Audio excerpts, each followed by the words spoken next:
नमस्कार, आप देख रहे हैं गांव घर में आपका स्वागत है। समस्तीपुर जिला के रोसड़ा प्रखंड रहुआ पंचायत में महाशिवरात्रि के पावन अवसर पर महादेव की प्राण प्रतिष्ठा धूमधाम से संपन्न हुई। वैदिक मंत्रोच्चार के बीच आयोजित इस कार्यक्रम में मुखिया बैजनाथ शर्मा समेत बड़ी संख्या में ग्रामीण शामिल हुए। पूरे क्षेत्र में भक्ति और आस्था का माहौल देखने को मिला। आप देख रहे हैं गांव घर। मनीष कुमार की रिपोर्ट। रोहा पंचायत में जो महाशिवरात्रि के शुभ अवसर पर जो है महादेव का प्राण प्रतिष्ठान का आयोजन किया गया है। इस संदर्भ में आप क्या कहना चाहते हैं पंडित जी? हरि ओम नमः शंभवाय च मायो भवाय च नमः शंकराय च मयस्कराय च नमः शिवाय च शिवतराय च। महाशिवरात्रि रात्रि में 3 रात्रि विशेष कही गई है।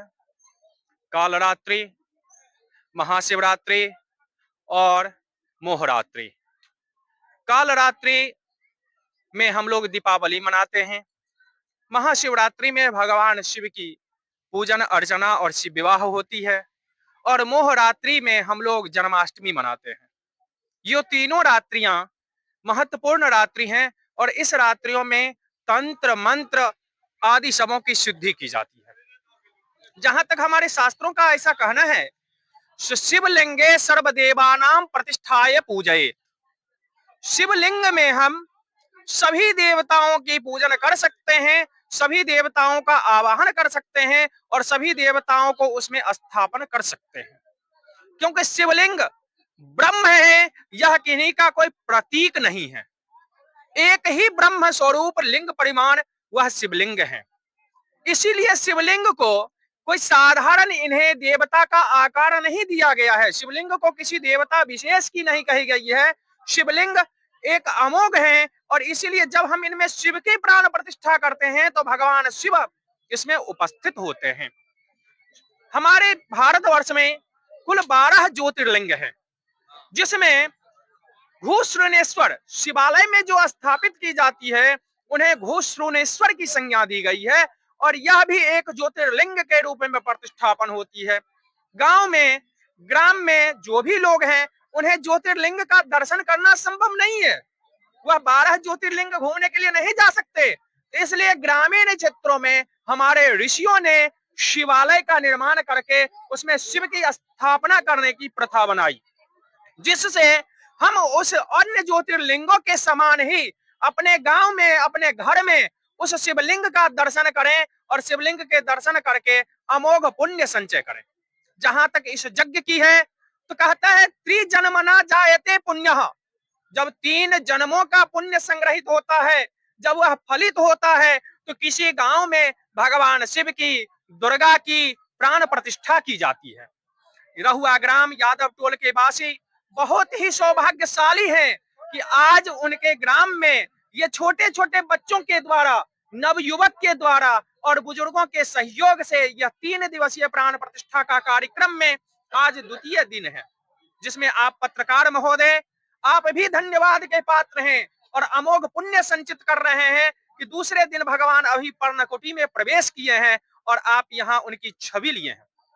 यज्ञ में 5 स्तंभ होते हैं, आचार्य, उपाचार्य, ब्रह्मा, ऋत्विक, होता। आप देख रहे हैं कि हमारे यज्ञ में 5 आचार्य हैं। हम आशुतोष कुमार झा इस यज्ञ के यज्ञाचार्य के रूप में प्रतिनिधित्व कर रहे हैं। आपके सामने बगल में बैठे हुए हैं वो ब्रह्मा का प्रतिनिधित्व कर रहे हैं। अभी हवन कुंड के पास जो ब्राह्मण हैं वो उपाचार्य का प्रतिनिधित्व कर रहे हैं और हमारे और ब्राह्मण पुस्तकाचार्य और ऋत्विक के रूप में प्रतिनिधित्व कर रहे हैं। यह यज्ञ की महत्ता है। कल यह यज्ञ तृतीय दिवसीय भगवान शिव के विवाह के साथ संपन्न होगा और उसमें हम तमाम ग्रामवासी से आग्रह करेंगे कि वह यह यज्ञ का पावन पुण्य का लाभ लें और शिव की पूजा अर्चना करें। इसी के साथ हम आपको सहृदय आभार प्रकट करते हैं। आप इसी तरह से निरंतर आगे बढ़ें और भगवान शिव आपका जीवन मंगलमय और कल्याणकारी करें। हमारे व्यूअर्स देख रहे हैं आपको, उनके लिए क्या करना चाहते हैं? जो भी व्यूअर्स जहां से भी देख रहे हैं, शिव की महाशिवरात्रि की पूजन की विधान है। मैं उनके लिए कहूंगा कि आपके पास कोई भी चीज कल यदि उपलब्ध ना हो तो केवल भगवान शिव को जल और बिलपत्र लेकर कल शाम में रात्रि में पूजन जरूर करें।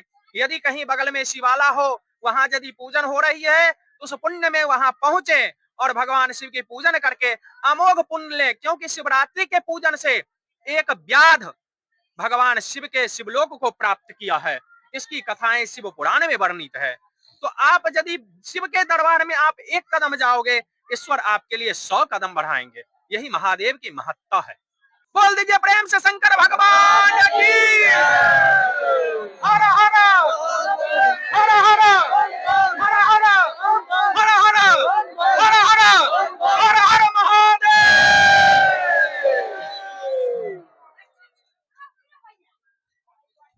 मैया पार्वती